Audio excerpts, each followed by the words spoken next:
पेश है हिंदी जबान में अपडेट। भारत द्वारा अवैध रूप से अधिकृत जम्मू कश्मीर में निरंतर सभी अंतर्राष्ट्रीय कानूनों तथा कन्वेंशनों का उल्लंघन कर रहा है। भारत द्वारा अवैध रूप से अधिकृत जम्मू कश्मीर में जनता यहां तक कि मूल मानव अधिकारों से वंचित है।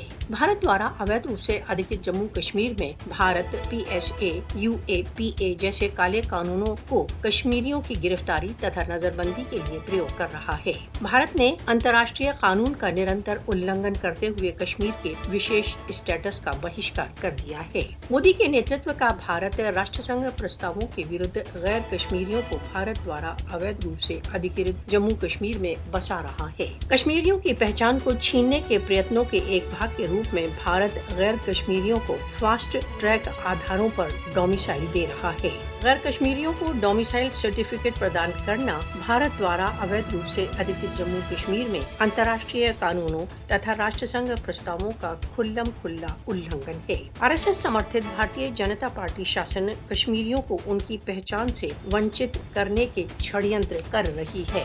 भारत कश्मीरियों को उनके अंतर्राष्ट्रीय रूप से मान्यता प्राप्त स्वयं निर्णय के अधिकारों के प्रयोग से रोक रहा है।